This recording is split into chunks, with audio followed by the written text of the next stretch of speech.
It's Saturday, May 28th, Memorial Day weekend.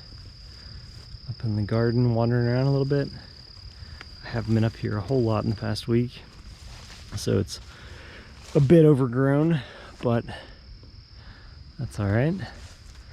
Sort of the vision for this from the beginning was for it to be more of a forager's garden, or a bit feral feeling.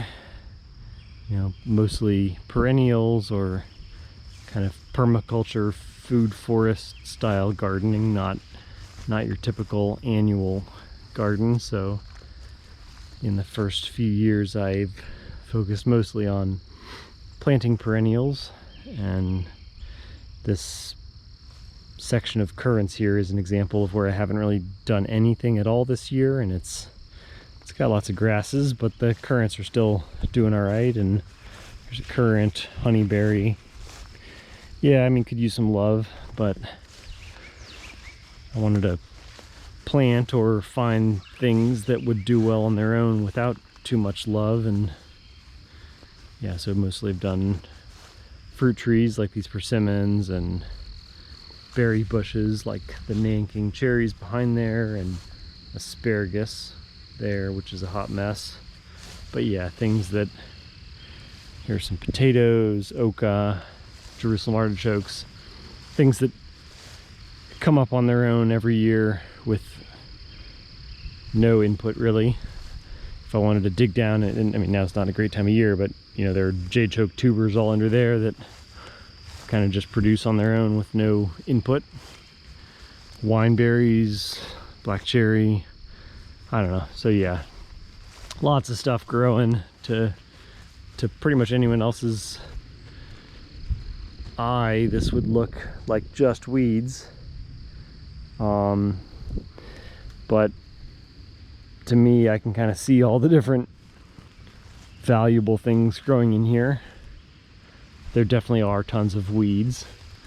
You know, things, I try not to use that word too much, because I mean, they're just plants that thrive in a certain set of circumstances. But like certain invasive things like this honeysuckle, you know, I'm more willing to apply a derogatory term like weeds to, because they get on my nerves. Lots of grasses. But yeah, I'm pretty happy with how things are going. The gummies are starting to ripen up. Birds have been starting to get in there. These are still pretty early, or not quite ripe yet, but man, a ripe gummy fruit is pretty freaking delicious. We've got some seeds or kind of fibrous bits in the middle you got to spit out. Asparagus falling over into the walkway. But yeah, berries just starting to turn ripe with the gummies. Currants are getting pretty close. Gooseberries. There's lots of raspberries starting to form. These guys just finished flowering. Blackberries all flowering. God, it's beautiful up here in the evenings. Got 3 gummy bushes here that are loaded. These gummies are kind of like a crop to distract birds from the blueberries. I mean, gummies by themselves are pretty delicious, but the gummies will stay ripe for just long enough to keep birds away from the blueberries, hopefully. Although the birds are smart, they know that blueberries are more delicious than gummies, and they'll switch over as soon as the blueberries are ripe.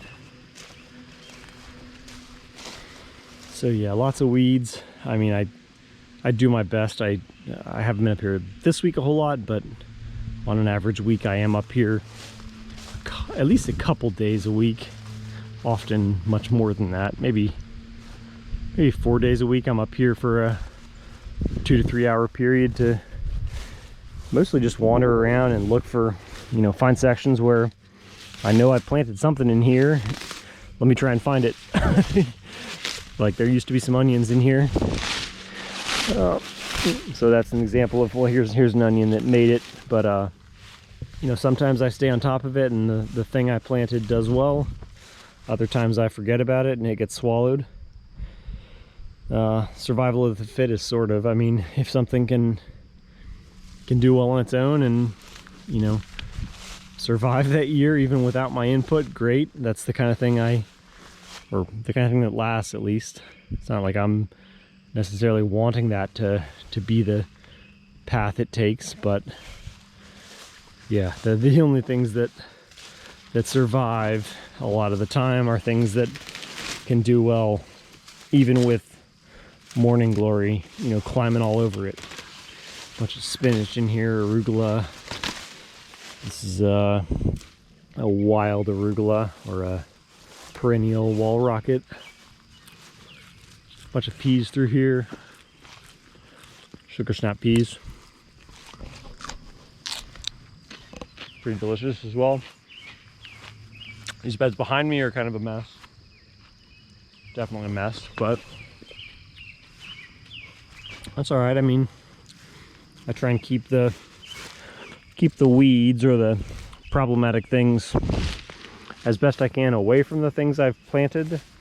So I try and keep the morning glory off the tomatoes and the peppers and sorrel and whatnot. And in places, it's come around here to this patch of morning glory, like I never planted anything here, and that's why there's a million morning glory vines I've left to grow. But whatever, that's living mulch that's now going to improve the soil there. So, I mean, yeah, I don't like weeds. I try and keep them at bay, but I prioritize my efforts and only weed when something is starting to kind of encroach. Otherwise, like behind these kales, there's some violet and clover. They're not hurting anything. Whatever, I let them go. And yeah, a lot of these weeds or wildflowers are biomass, and they're helping pollinators. These peas growing up this jujube are getting maybe a little too big, but they're producing. Obviously peas aren't a weed, but you know, if something's not causing problems, I let it go. More peas on a jujube, getting pretty tall.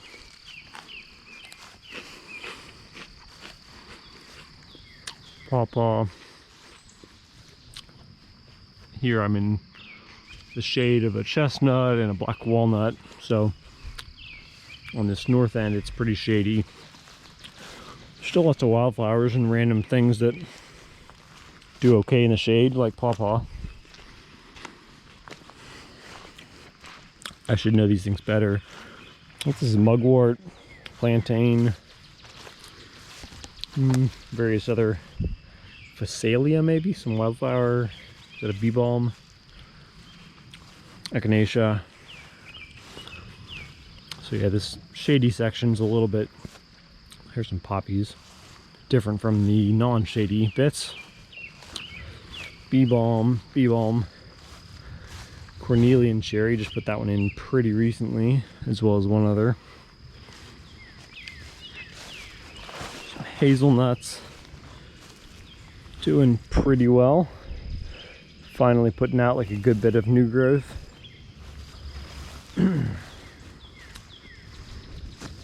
This elderberry got all blown over by the windstorm yesterday. You can see that broke off, and that guy shouldn't be leaning quite as much. One couple broke off, but that's all right. Just starting to flower. This other variety farther south is already flowering. Let's see. Pretty nice. They're not fully opened. Or probably tomorrow they'll be a little, you know, a lot of these aren't quite open yet, but you know, a lot of stuff happening. It's pretty much impossible to stay, or impossible for me by myself to stay on top of all of it, but I mean, just so many different. I'm only 4 years into this. 4 years, is that right? Come on.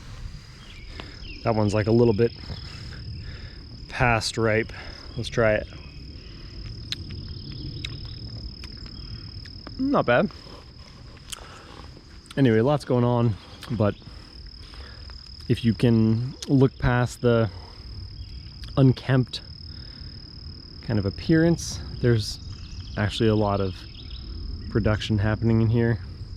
You've just got to be willing to forage a bit, you know, walk around until you stumble on something with berries on it, and they're in here. These Nanking cherries are starting to turn a little bit. Still pretty early for them, but yeah, there are gonna be lots of fruit on those. And there are strawberries kind of buried everywhere. Pretty much between every planting is a strawberry plant. Pretty nice. Strawberry, currant, another strawberry. There should be one in between. Some of them died. So yeah, it's not a whole lot of order, or, you know, no guarantees on like that there'll be a row of entirely lettuce or a row of entirely spinach. They're kind of all just scattered about, and you got to kind of know where to look. But I love it. Unfortunately, there's not much discourse on sustainability in mainstream culture. I think everyone sort of gets the sense that we can't continue on doing exactly what we're doing for a whole lot longer, and that we need to change in some ways. But I think a lot of people think that if we buy electric vehicles or put solar panels on our houses, that all of a sudden we're sustainable, and that resolves all the issues, and that we're good to continue on our lives in pretty much the same way, you know, with a few shiny additions or tweaks. And obviously that's not the case. You know, Teslas or electric vehicles are not really all that much more sustainable than gas-powered vehicles or fossil fuel-powered vehicles. And production of solar panels or wind turbines or, you know, hydroelectric dams is also hugely energy intensive and not really sustainable in the true sense of the word. I think the one and only thing that is actually sustainable, and the one bit of wisdom that we need to draw upon, is the history of our species and kind of how Homo sapiens and every other species on this planet has lived successfully and sustainably for millennia, and that's in harmony with the rest of the ecosystem, with the rest of the plants and animals and fungi and all the other critters in that ecosystem. And that's not ever part of the discourse or even a subject that comes up. So for me and for all other permaculture gardeners, that's kind of the driving reason behind it, I think, is to draw from that wisdom and know that really the thing we ought to be doing, rather than buying electric cars and putting solar panels on our houses, is learning to connect with nature, learning to appreciate the value of all the plants and animals that are around us. Even if you're in a suburban backyard, you know, in your yard probably there are plants of value and animals of value, and we need to stop poisoning our environment and respect the value of having an ecosystem that can provide for us, and do so in not just a sustainable way but a regenerative way, you know, where every year it's more abundant or healthier than it was the last. So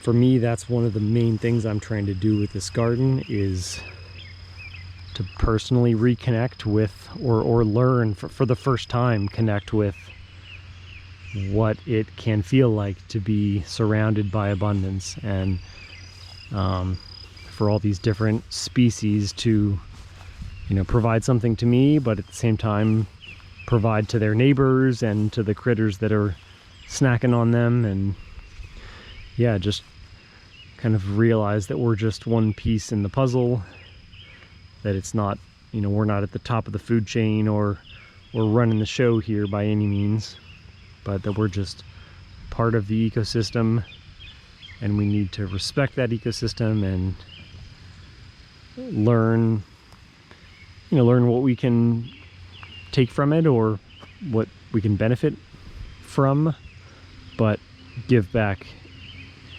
in the same amount or in a greater amount. So I'm a long ways off from living truly sustainably, but I feel like I'm starting to just scratch the surface of what it really means. I mean, I still only source a very small percentage of my calories from this garden, and I put a lot of work into the garden, a lot of calories into the garden, so it's not, in terms of energy return on energy invested, or, you know, what percentage of those calories I put in am I actually getting back out of the garden, it's still pretty low. But it's getting to the point where the calories are here for the taking. I mean, I've now got, I don't even know how many, but 300 different perennial individuals planted throughout the garden that are all producing some sort of yield, you know, kind of staggered all throughout the year. And if I were fully reaping, you know, from each of those, the caloric output, or just the value produced, is getting to the point where it, I'm pretty sure, eclipses any sort of value I put in. So that's sort of I think the sensation, or what it should feel like to be approaching or heading in the right direction towards sustainability, to like feel that abundance around you and know that, you know, the original inhabitants of the Patapsco River Valley would have felt that or lived that on a daily basis, with the river and the bay and the woods, you know, providing for all their needs with zero input from them. They were just residents here, just like the foxes and the deer, just living their lives in what at that time was a very abundant environment. It's much different now. Unfortunately, in most cases, we've deleted the abundance and replaced it with lawns and homes and whatnot. And I've got a home back there as well, where there was once more abundance.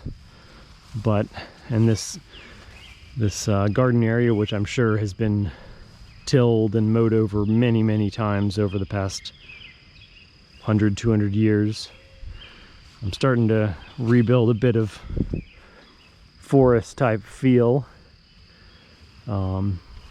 Mostly non-native characters, but species that are beneficial for humans, that are, you know, easy for me to tend to and produce some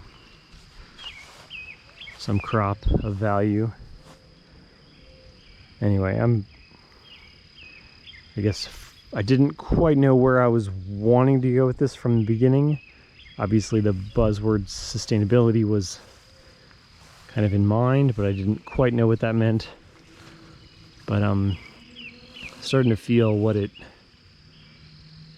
does mean, or a long ways off yet, but I think establishing a connection with the plants and animals around you and caring for them, respecting them, putting work into like improving their lives so that they can then improve your life. That's a funny way of saying it, improve your life, but I mean, yeah, it's important to connect with what sustains you. I think that's more what sustainability means, is like learning how to source all the things that are important for your life nearby and with minimal negative impact to the world or to others. And this garden's starting to feel pretty good in that way. Just lots of abundance to be had. Every year it's richer than the last, or more fertile than the last. More critters every year, more frogs and turtles and snakes and birds. So if I just let this go, it would be slightly different in character for sure. There'd be, you know, different species that would take over. It wouldn't be lettuce and spinach and kale and aronia, you know, it'd be other stuff, but pretty awesome cast of characters established at the moment, and I'm looking forward to seeing it grow over the next 4 years and way beyond that. I think often about the original inhabitants of the Patapsco River Valley and what it must have been like for them living here many hundreds or even thousands of years ago. I can only imagine almost all of the abundance that they lived among has been unfortunately destroyed. The river is no longer really a healthy habitat for fish. The bay is very much degraded from what it was. The woods have been clear cut many times over. So, you know, what we think of as nature now is not at all representative of what it once was. I don't have any numbers to back this up, but I mean, well, I guess you could pretty easily crunch numbers on the population density of various native critters or native plants. Go with critters or fish, for example. I mean, it's I don't know, a tenth of what it was, probably much less than that. Anyway, it's sad on one hand to think of what we've lost or what we've destroyed, and part of what I'm trying to achieve or trying to do in this garden here is to rebuild a similar sense of abundance, or kind of find a way of appreciating for myself what it could have felt like to be surrounded by sources of abundance like the river or the bay. You know, we've in the modern world got the luxury of being able to import species from all over, so I don't know, you know, exactly where all these things are from, but I'm pretty sure gumi's not native. I believe it's from Eastern Asia somewhere, and a lot of these blackberries are native, I believe. But yeah, I've got species in here that are from all over, so you know, I've got the luxury of being able to plant or import species that are of exceptionally high value to humans, with, you know, fruits or tubers or greens or whatever that are palatable to us. So yeah, I mean, it's sad to sort of think about what it might have been like and know that it's not like that now. You know, I can't go down to the Patapsco River and pull out a beautiful, healthy, mature specimen of a fish. I might pull out some, you know, tainted little sunfish or something that, I don't know. I don't want to dwell on the negatives, but suffice it to say, it's not what it should be. But it's awesome to be up here in the garden with birds flitting all over the place and fruits ripening and just abundance all around me. You know, to get a sense of kind of how the world should be, or as a Homo sapiens, what it should feel like to walk out your back door and, you know, trust that nature will provide, or, you know, is providing, that everything you need to lead a healthy and happy life is all around you. And almost all of the things we think we need or the things we focus on are really not all that important or necessary for our happiness and for us to thrive. So I guess that's kind of what I try and get out of gardening is, and why I've built this sort of wild garden. It's not entirely by choice or by design. I mean, I'd love to have a better handle on some of the weeds in here, but I do love the sort of wild feel of it, and I love that all the other critters and inhabitants of the woods are in here with me. The fence does keep out deer, but that's about all it keeps out. The foxes and groundhogs and squirrels and birds, and I mean, yeah, they're all in here snacking on stuff with me. So just awesome to, I was sort of deprived of, or didn't have any sort of that connection with nature in my early life. I hadn't walked through a garden like this until I was 35 maybe. Didn't really know this was possible, or had no exposure to plants, and I'm not growing any sort of animals or fish or anything, or eating any of those things. But yeah, this is all pretty new to me, but it's pretty awesome. And yeah, just at the same time sort of sad to think about the actual natural world and what it was, and how you could have had the same abundance without needing to weed or garden or build anything. Just the world was abundant and was our home. I feel like I'm having to kind of from scratch recreate that same feel, because a lot of that abundance has been removed from the natural world. Obviously you can still go fish in a river or in a lake or pond or whatever, or hunt deer or whatever. I mean, there are lots of ways to like harvest yields from nature, but I feel like unless you're invested in it and connected to it, it's not the same. And yeah, I'm not fully, for sure, not living the same experience they did, but